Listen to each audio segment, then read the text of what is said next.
হায় রে মানুষ, কিয়ামতের দিন আল্লাহ পাক বলবেন, আমি তোমাদের কাছে আমার নিয়ামত সম্পর্কে প্রশ্ন করব। আমি তোমাদেরকে সুন্দর করে তৈরি করলাম, অতি উত্তম করে তৈরি করলাম, আর সুন্দর সুন্দর খাবার দিলাম, সুন্দর সুন্দর পরার দিলাম। আর এত সুন্দর খাবার পরার দেওয়ার পরেও তোমরা আমার মানে নিয়ামত খেয়েছ, আর নিয়ামত খাওয়ার পরে আমার নিমক হারামি করেছ, আমার সঙ্গে বেঈমানি করেছ রে মানুষ, তোমরা আমার সঙ্গে মানে নাফরমানি করেছ।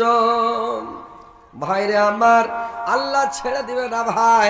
প্রত্যেক মানুষকে জিজ্ঞাসা করবে তার নিয়ামত সম্পর্কে। আমি তোমাকে কতগুলো নিয়ামত দিয়েছিলাম, কত সুন্দর সুন্দর নিয়ামত দান করেছিলাম, আর তোমরা আমার নিয়ামত ভক্ষণ করার পরে তোমরা আমার কি শুকরিয়া আদায় করেছিলাম? মানুষ বলো তো, কত সুন্দর সুন্দর নিয়ামত দিয়েছিলাম। তোমাকে দুটা চক্ষু দিয়েছিলাম, কত কোটি কোটি টাকা দাম। তোমাকে দুটা কান দিয়েছিলাম, কত টাকা দাম। তোমাকে মুখ দিয়েছিলাম, জবান দিয়েছিলাম, তোমাকে হাত দিয়েছিলাম, তোমাকে পা দিয়েছিলাম, তোমাকে আমি কত সুন্দর সুন্দর দিয়েছিলাম। ওয়াল বডি তৈরি করার পরে যদি খালি মাথাতে চুল না দিত করে ভাই,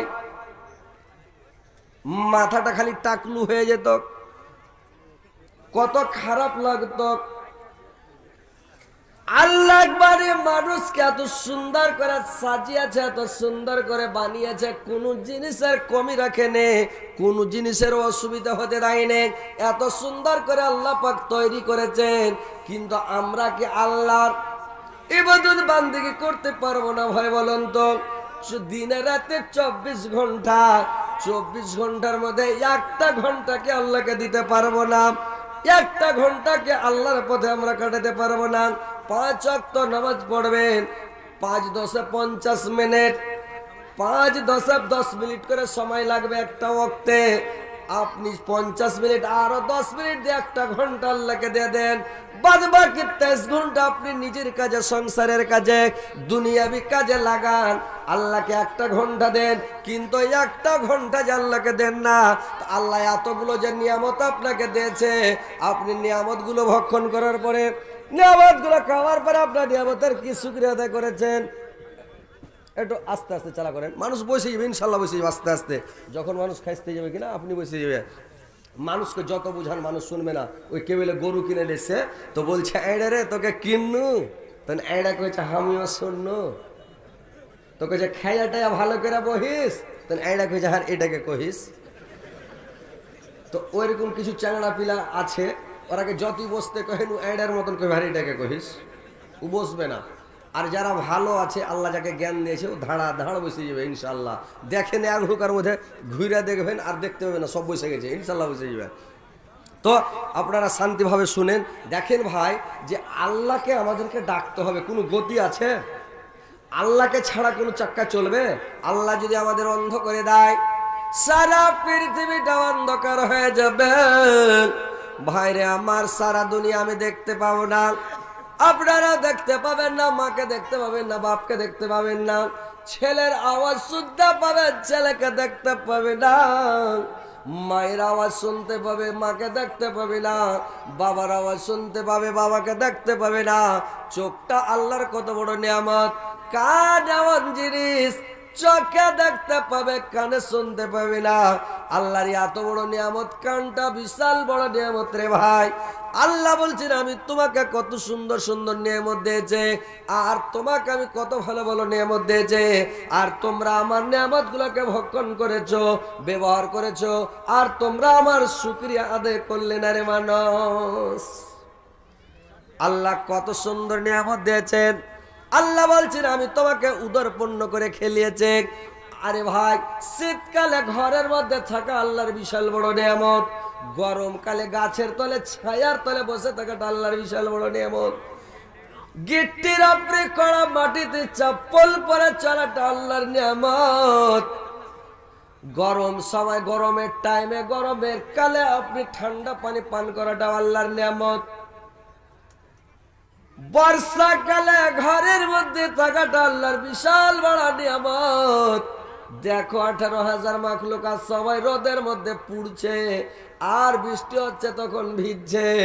আর তোমাকে আল্লাহ কত বড় নিয়ামত দান করেছে, তুমি বৃষ্টির সময় ঘরের মধ্যে থাকো, বাইরে গেলে ছাতা লাগিয়ে যাও, তুমি ছাতা মাথায় করে যাও, তুমি ভিজো না।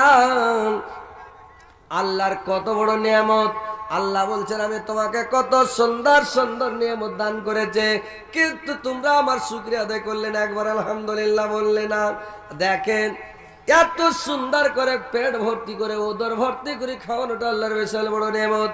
আল্লাহ ওর কোরআনে অন্য জায়গাতে বলছেন ফাওয়াসাত নবিহি জামান, আল্লাহ ঘোড়ার কসম খেয়ে বলছেন যে আমার সৃষ্টি জীব একটা ঘোড়া, যে ঘোড়াকে তার মালিক এক মুঠ বাদাম দেয় সকালবেলা, এক থালি গুড়া দেয়, এক থালি গুড়া এক মুঠ বাদামের কারণে সে গুড়াকে বাদামকে ঘোড়া তার মালিকের মানে নাফরমানি করে না, তার মালিকের অবাধ্য হয় না, তার মানে তার মালিকের কথা শুনে ঘোড়াতে চড়ে যখন যুদ্ধের ময়দানে চলে যায়, ঘোড়ার ব্রেনে একটাই কথা, ঘোড়ার মাথাতে একটাই কথা, আমার মালিককে জিতাতে হবে, আমার মালিক যেদিকে ইশারা করবে ওদিকে যেতে হবে। ঘোড়া কিন্তু কোনো দিকে যাবে না, পেটে তীর লেগে যায়, ঘোড়ার পারওয়ানায় লেগে যাক, ভুঁড়ি বের হয়ে যাক পারওয়া নাই, পায়ে তীর লেগে গেল দৌড়াতে পারে না, লেগে যাক, মুখে তীর লেগে গেল লেগে যাক, কিন্তু আর মাথায় একটাই কথা, আমি যদি মরে যাই মরে যাব, কিন্তু আমার মালিককে জিতাবো, আমার মালিক যেদিকে যেতে বলবো ওইদিকে যাবো।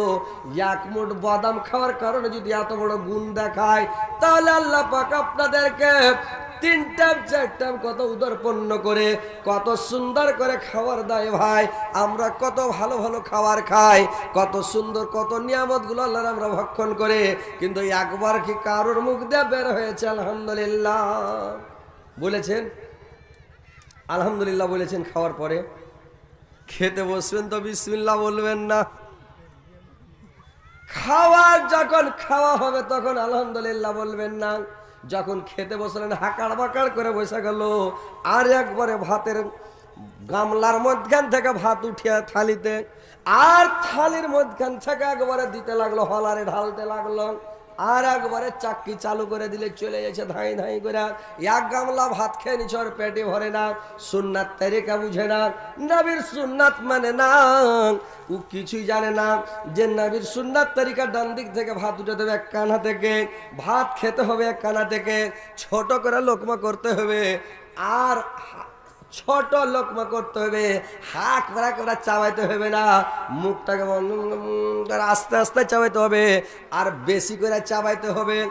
বেশি করে চাবিয়া খাবেন, আপনার পাকস্থলী ভালো থাকবে, লিভার ভালো থাকবে, কিডনি ভালো থাকবে, শরীর স্বাস্থ্য ভালো থাকবে। আর হাঁকার মতন যদি খালি টানছেন আর ভরছেন, আর এক দুয়ার ঈদগাহ চামানের কাটান করে গিলেলেন, গোটা গোটা হয়ে দানা ঢুকে গেল, শর্ট করে হজম হবে না। আপনার মেশিন চলতে চলতে চলতে তল মনে গ্যাস বাহির না হয়, ওপর মনে লিক মেরে দিবে, যা ধম্মা ঢেকর উঠতে সরো, বুক পড়তে সরো, আপনার পেটের বদ হজম গড় হজমি শুরু হয়ে গেল, পেট খালি ভুট ভাট শুরু হয়ে গেল। নবীর সুন্নাত ছেড়ে দিলে রে ভাই আপনার এরকম অবস্থা হবে।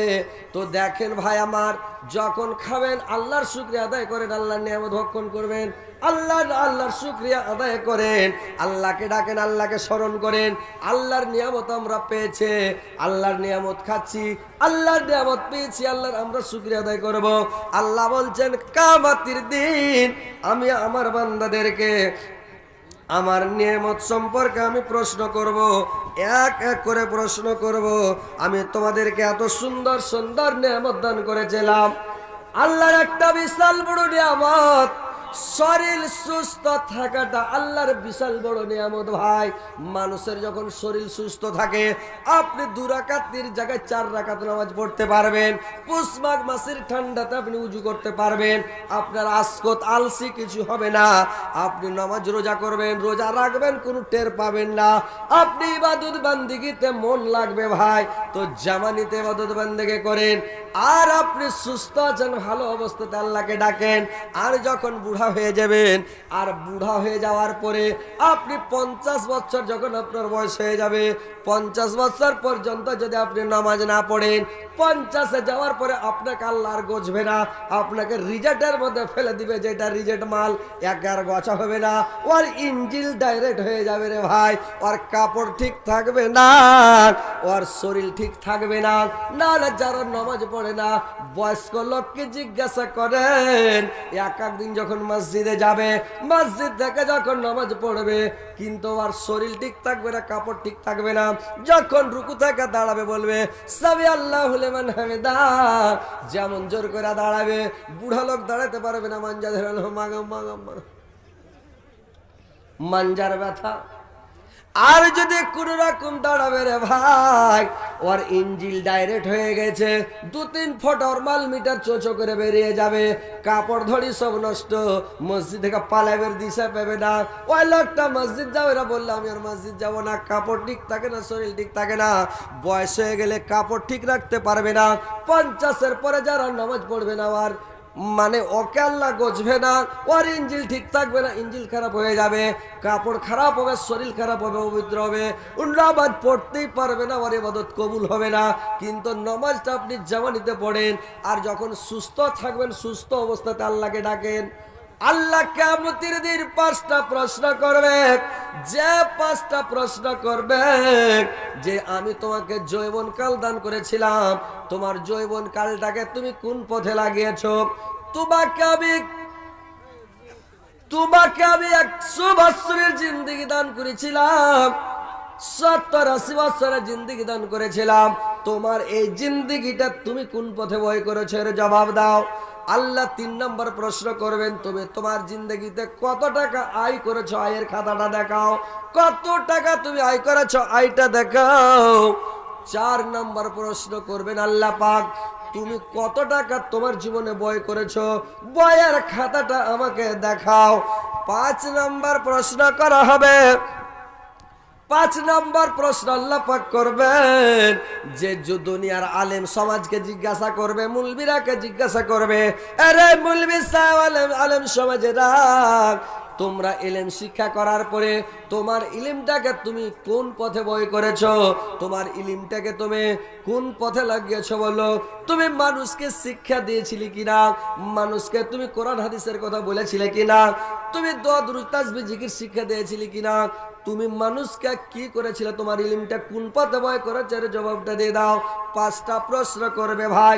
5টা প্রশ্ন যতক্ষণ উত্তর না দিবেন, ততক্ষণ পর্যন্ত একটা কদম পর্যন্ত লড়াতে দেবে না, আপনাকে লড়তে দিবে না, চড়তে দিবে না। আপনাকে 5টা প্রশ্নের উত্তর দিতে হবে, কোনো মায়ের লাল দিতে পারবেন। আল্লাহ যদি কিয়ামতের দিন বলে দেয়, আল্লাহ যদি খালি বলে দেয় তুমি এই গুনাহটা করেছিলা কেন, কেন কথার উত্তর আছে ভাই, কেন কথার উত্তর আছে? কথা বলেন আপনারা জি ভাই, এতগুলো লোক আছেন, আপনারা হ্যাঁ হো করেন, একদম একটা কথাগুলা বলেন, কেন কথার উত্তর আছে পৃথিবীতে? আছে? আপনারা তো অনেক লোক আছেন, গোড়া বানান করতে পারবেন, গোড়া লিখতে পারবেন, গোড়া গোড়া কেউ লিখতে পারবে না জিন্দগিতে ভাই, ওর কোনো বানানই নাই, অক্ষরও নাই। তো কেন কথার উত্তর পৃথিবীতে নাই? আল্লাহ কিয়ামতের দিন যে প্রশ্ন করবেন, তো আল্লাহ আপনাকে সহজে প্রশ্ন, সহজ করে প্রশ্ন করবে না, আর বলবে না আরে খাপা তুই নামাজ কেন পড়িস নি রে, তুই নামাজ কেন পড়িস নি, রোজা কেন রাখিস নি রে, এরকম যদি আল্লাহ প্রশ্ন করে, তখন কলমালিয়া বলবে আল্লাহ নামাজ পড়তাম কিন্তু পেটে লাগছে, মানজাতে লাগছিল, আল্লাহ পুষ্পাক মাসের ঠান্ডাতে উজু করতে পারছিলাম না, আল্লাহ। ভাইরে আমার, মানুষ কত ওজোর আপত্তি দেখাবে। আজ 3-4 দিন হলো আমাদের এলাকায় একটা মাদ্রাসাতে গেছি, তো কয়েকটা লোক বসে আছে, তো সবাই উজু করতে লেগেছে, একটা লোক এমনি বসে আছে, উজু মানে করে না, তো আমি জাহাজি ভাই নামাজ পড়বে না, নামাজ পড়ো না নাকি, তো দিনকে দেখেছে এরকম কেন করছো জি ভাই, এটা একটা ফোর্ট উঠেছে, তো দেখেছে এটা ফোর্ট উঠেছে, এরকম করছে ফোর্ট উঠেছে, তো কি এটাতে নামাজ মাফ হয়ে যাবে? ফোট উঠেছে একটা, তো তোমার এই ফোটে তোমার নমাজ মাফ হবে? যতক্ষণ পাগল না হয়ে যাবে, তোমার বেহুশ না হবে, অজ্ঞান না হবে, নমাজ মাফ নাই। আর তুমি কইছে এই ফোটটা দেখাইছো। আল্লাহ জোর জবরদস্তি করেননি। আপনি দাঁড়িয়ে নামাজ পড়েন, যদি দাঁড়িয়ে না পড়েন বসে পড়েন। বৈশা যদি পড়তে আপনার অসুবিধা হয় শুইতে নামাজ পড়েন। যদি আপনার মানে শুইতে অসুবিধা হয় চোখের ইশারাতে নামাজ পড়েন। কিন্তু ভাই নামাজ পড়তে হবে। পানি না থাকলে তায়াম্মুম করেন, তায়াম্মুম করে নামাজ পড়েন। কিন্তু আপনাকে তায়াম্মুম করে নামাজ পড়তে হবে।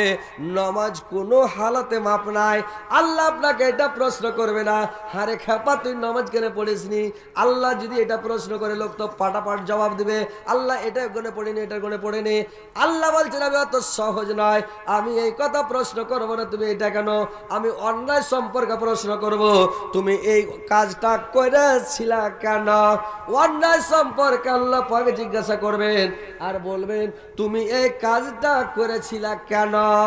কেন কথার উত্তর সারা পৃথিবীতে কেউ দিতে পারবে না। তো ভাইরে আমার, কেউ দিতে পারবে না, কিয়ামতের দিন ফেসে যাবেন। আল্লাহ পাক বললেন যে আমি মানুষকে সুস্থ রেখেছি, এটা একটা আল্লাহর বিশাল বড় নিয়ামত। আর আল্লাহ পাক মানুষকে অবসর দান করেছেন, এই অবসর দান করাটা আল্লাহর বিশাল বড় নিয়ামত, যা আল্লাহ আপনাকে অবসর দান করেছেন। আর আল্লাহর একটা বিশাল বড় নিয়ামত যে আল্লাহ পাক আপনাকে স্ত্রী দান করেছেন। স্ত্রীটা আল্লাহর বিশাল বড় নিয়ামত ভাই। স্ত্রী পাওয়ার পরে আপনারা কেউ কোনোদিন জিন্দাগিতে আল্লাহর শুকরিয়া আদায় করেছেন বলেন তো? কেউ শুকরিয়া আদায় করেননি। আল্লাহর শুকরিয়া আদায় করেন, আল্লাহকে ডাকেন। আল্লাহর কত বড় বিশাল বিশাল নিয়ামত, আল্লাহর এত বড় বড় বিশাল বিশাল নিয়ামত। তো আল্লাহর বিশাল বড় বড় নিয়ামত, এই বিশাল বড় বড় নিয়ামত গুলোকে আপনারা করেন কে? পেয়েছেন, আল্লাহর নিয়ামত গুলোকে ভক্ষণ করছেন, ব্যবহার করছেন, আল্লাহকে ডাকেন, আল্লাহর শুকরিয়া আদায় করেন, আল্লাহর মানে তাসবিহ জিকির করেন, আল্লাহর গুণগান করেন, আল্লাহকে ডাকেন, সব সময় আল্লাহর তাসবিহ জিকির মুখ দিয়ে বলতে থাকেন সুবহানাল্লাহ, আলহামদুলিল্লাহ, আল্লাহু আকবার। দেখেন ভাই আমার, আল্লাহর নবী বলছেন যখন তোমরা মসজিদে যাবে, তোমরা যখন জান্নাতে যাবে জান্নাতের ফল খেয়ে নিও। আর সাহাবারা বললেন ইয়া রাসূলুল্লাহ দুনিয়াতে আমরা জান্নাত কোথায় পাবো, আবার জান্নাতের ফল কোথায় পাবো? আল্লাহর নবী বললেন মসজিদ হলো জান্নাত, আর জান্নাতের ফল হলো সুবহানাল্লাহ আলহামদুলিল্লাহ ওয়া লা ইলাহা ইল্লাল্লাহু আল্লাহু আকবার। এটা হলো জান্নাতের ফল। যারা বেদিন মুশরিকেরা যখন একটা বড় গাছ দেখে নাই, বাসে চড়ে ট্রেনে চড়ে যাচ্ছে, আর গাছটাকে দেখে মানে জানাচ্ছে প্রণাম সালাম করছে। আমরা মসজিদের কাছ দিয়ে যখন চলে যাই, তা আমরা মসজিদের কাছে দোয়াটা পড়ি না, আল্লাহকে ডাকি না, আল্লাহকে স্মরণ করি না, আমরা নেকি পাবো, অথচ আমরা দোয়া পড়ি না। আর ওরা কিছুই পাবে না। বড় একটা ব্রিজ দেখলে ব্রিজে টাকা ফেলে, পয়সা ফেলে, আর টাকাগুলো পানিতে ফেলতে শুরু করে ভাই, আর কত প্রণাম করে, কত কে করে, কিন্তু ওরা নেকি পাবে না তাও করে। আমরা নেকি পাবো তাও করি না, আল্লাহকে ডাকি না, আল্লাহকে স্মরণ করি না। দেখেন ভাই, পৃথিবীতে বেশি দিন কেউ আসতে আসেননি, পৃথিবীতে কেউ থাকবে না, দুনিয়া ছেড়ে যেতে হবে সবাইকে, কেউ থাকবে না। বাবা গেছে, দাদা গেছে, আমাদেরকেও যেতে হবে, সারা পৃথিবীর সবাই চলে যাবে। কিন্তু ভাই পৃথিবী থেকে যাওয়ার আগে কিছু পুঁজি পাটা সংগ্রহ করেন, কিছু পুঁজি পাটা জোগাড় করে পৃথিবী থেকে ভাই যেতে হবে। আর পৃথিবী থেকে যদি পুঁজি পাটা নিয়ে না যান, খালি হাতে চলে যান, যেমন একটা ট্রেনে চড়ে নেবেন, যদি টিকিট না থাকে যেটা সেটা টিটির হাতে ধরে পড়বেন, আর যেখান সেখানে ঠাটান খেতে হবে স্টেশনে। তো ভাই আমার, ওরকম যখন যাবেন, যদি নেকি না থাকে, আপনার কবর থেকে আযাব শুরু হয়ে যাবে, আযাব ভোগ করতে থাকবেন, কষ্ট ভোগ করতে থাকবেন আপনি। তো ভাই এটা হচ্ছে মাদ্রাসার উন্নতি কল্পে জালসা, মাদ্রাসা নাকি? তো ভাই একটু কালেকশন করি হালকা করে, নাকি না ছেড়ে দেবো? হ্যাঁ, তো ওটাই বলছি যে একটু কালেকশনটা করি। তো কথা হচ্ছে ভাই, যেটা মাদ্রাসার উন্নতি কল্পে জালসা, আপনারা একটু আল্লাহর ওয়াস্তে এই নবীর মাদ্রাসা, দ্বীনের মাদ্রাসা, কোরআন হাদিসের মাদ্রাসা, এই এতিম মাদ্রাসা, মাদ্রাসার বাপ মা নাই ভাই, আপনারাই বাপ মা, আমরাই বাপ মা মাদ্রাসার, আর কেউ নাই। আমাদেরকেই চালাইতে হবে, আমাদেরকেই দেখতে হবে, আর আমাদের ছেলেরাকে আমরাকেই শিক্ষা দিতে হবে ভাই।